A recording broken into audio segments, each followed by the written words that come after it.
यार इंडिया की करेंसी तो डिप्रिशिएट होती ही रहती है, तो मैं इंडिया में इन्वेस्ट करने का कोई पॉइंट भी है क्या?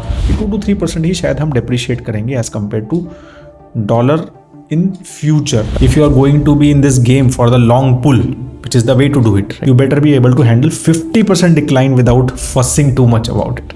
Apple 82% गिरा था .com बबल में, Nvidia .com बबल में 90% गिरा हुआ है, Amazon 94% गिरा हुआ है। कल परसों भी मेरे को किसी ने पूछा कि सर मार्केट अच्छा करेक्ट हो गया, लोन लेके डाल दूं क्या मार्केट? बियर मार्केट्स आते हैं, इस तरह की करेक्शन होती है, इससे ज़्यादा भी होती है।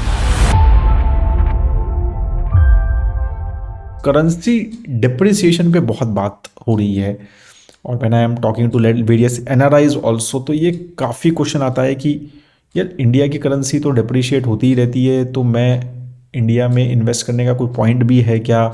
क्योंकि अगर मुझे स्पेशली अगर पैसा वापस चाहिए, राइट, काफ़ी सारे जो सिटीजन्स हैं या परमानेंट रेजिडेंट्स हैं आउटसाइड इंडिया, और स्पेशली अगर हम यूएस की बात करें स्पेसिफिकली, बिकॉज वहाँ ही मेजरली डिफरेंस ज़्यादा है।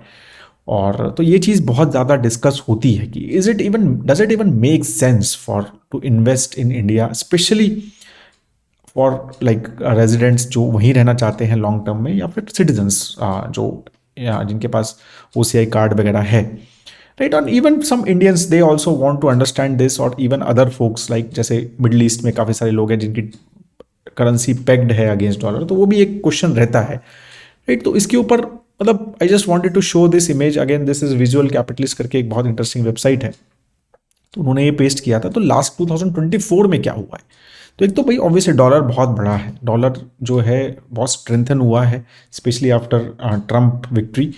तो वो हमें दिखा 7.1% का डॉलर इंडेक्स में ग्रोथ आया, राइट, और 109 प्लस चल ही रहा है अभी हमने जैसे बात की।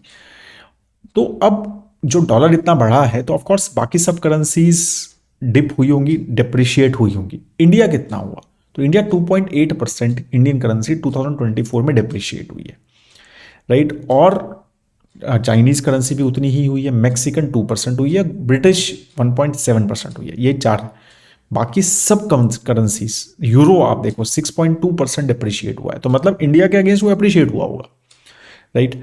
मतलब Indian currency as compare to euro जो है वो अप्रिशिएट हुई होगी, मतलब because it has depreciated. Swiss franc आप देखिए, Canadian dollar, Australian dollar 9.1% depreciate हुआ है, Japanese yen 10%, New Zealand dollar 11%, Russian rouble 18%, Brazilian 21%। तो हमारी करेंसी कम गिरी है as compare to other currencies, because और अगेन ये गिरे उसकी वजह से, ये डॉलर के बढ़ने की वजह से गिरा। एक करेंसी की डिमांड बढ़ गई, तो इसकी वजह से कौन सी करेंसी की डिमांड गिर गई है उसके ऊपर ये फैक्टर्स रहते हैं। तो इसीलिए ये ओवरऑल फैक्टर्स में हमें समझना चाहिए कि हमारी करेंसी कितनी डिप्रिशिएट हो सकती है। हमेशा हम यही बोलते हैं कि जो लास्ट 10, 15, 20 ईयर्स में एक एवरेज शायद 3 to 4% का Indian currency as compare to dollar depreciate हुई है। एक्सपेक्टेड मुझे ऐसा है कि एटलीस्ट नेक्स्ट 10 ईयर्स में शायद ये 2 to 3% है, specially looking at the inflation rates in US, interest rates in US and interest rates in India. Unlikely है अभी तक, तो जैसा लग रहा है थिंग्स में चेंज कि इंटरेस्ट रेट इन यूएस जो है वापस 0% होंगे या बहुत कम होंगे, तो वो अभी तक तो नहीं लगता। तो इसी लग रहा है कि शायद नेक्स्ट डेकेड या नेक्स्ट लॉन्गर ड्यूरेशन में जो डिप्रिशिएशन है जो हमारा हो रहा है वो थोड़ा कम होना चाहिए, and that's what the expectation of various experts is कि 2 to 3% ही शायद हम डिप्रिशिएट करेंगे as compare to dollar in future, like थोड़ा सा आगे जब जाए तो जितना पहले हो रहा था उससे कम होना चाहिए, दैट्स द एक्सपेक्टेशन ओवरऑल। तो ये image again I wanted to show, this was part of the DSP Netra का एक न्यूज़लेटर आता है मंथली, तो काफ़ी इंटरेस्टिंग था। इस बार कुछ मिथ्स की बात की थी।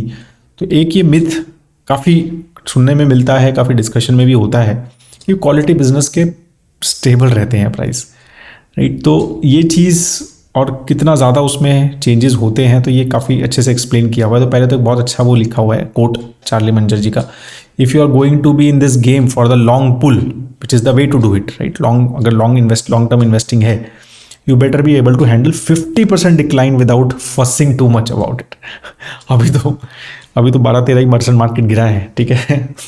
तो ही सेइंग कि 50% डिक्लाइन के लिए रेडी रहिए, और first you should not be fussing about it. और बहुत इंटरेस्टिंग चीज, there is no way to predict stock prices, right. तो कोई उसमें the only certainty is that stock prices will fluctuate more than investors can stomach volatility. तो अभी इन्होंने कुछ कुछ एक बहुत हाई क्वालिटी कंपनीज, ये कंपनीज क्या है मोस्टली सभी पोर्टफोलियोज में रहती है, और काफ़ी सारी मतलब मैं भी देखता हूँ कभी कभी जैसे स्टॉक पोर्टफोलियो के डिस्कशंस हमारे होते हैं, जब फेस टू फेस डिस्कशन होता है, तो ये कंपनीज काफ़ी सारे लोग रहते हैं, उनको लगता है ये सर ये तो बहुत हाई क्वालिटी कंपनी, इनको क्या है, ये तो रखते हैं, इसको क्यों बेचते हैं, राइट।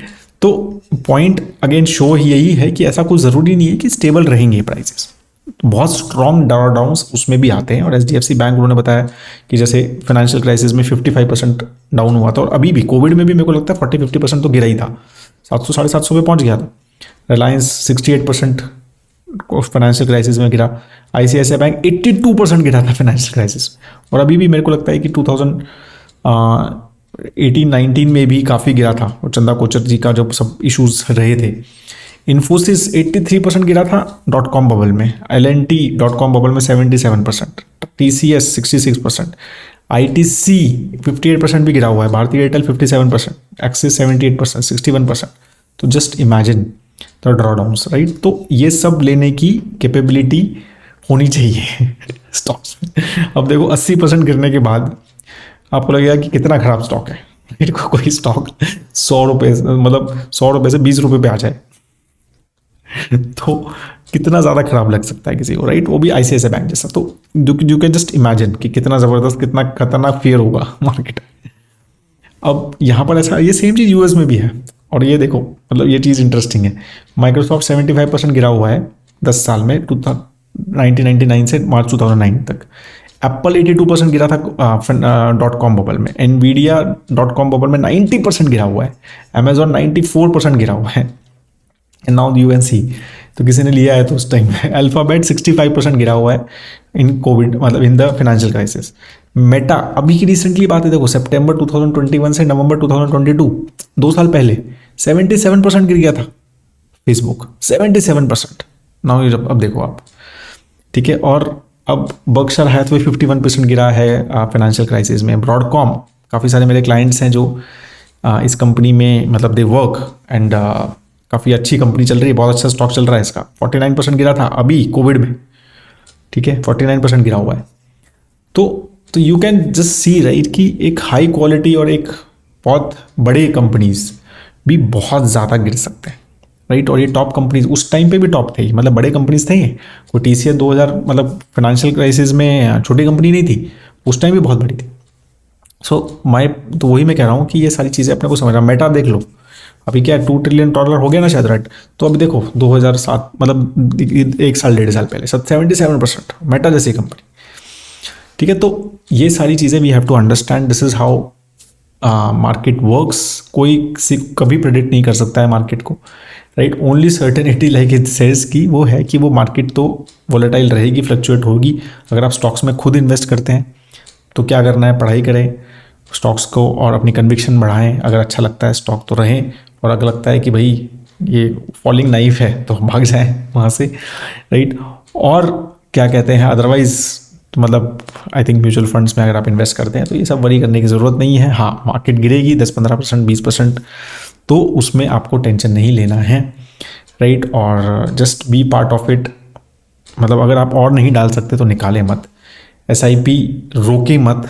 एटलीस्ट ये चीज़ें हमें ज़रूर करनी चाहिए if you want to make a very good मतलब money in the long term. तो ये this I was reading, right. तो ये एक Jason Zweig, right, I think जो को राइटर थे इंटेलिजेंट इन्वेस्टर के। I am really sorry for getting the name, right. तो उन्होंने एक बहुत ही बढ़िया मतलब एक ये डाला हुआ था कि वाई नॉट 100% स्टॉक्स, राइट। तो ये क्वेश्चन आता है, और स्पेशली वैन सितंबर अक्टूबर में मार्केट्स पर आए, मतलब लास्ट ईयर जब मार्केट बहुत अच्छे थे, 2 साल बहुत अच्छा मार्केट ने किया, तो एक क्वेश्चन नॉर्मली काफ़ी लोगों का आता था कि 100% स्टॉक्स में डालने में क्या दिक्कत है सर।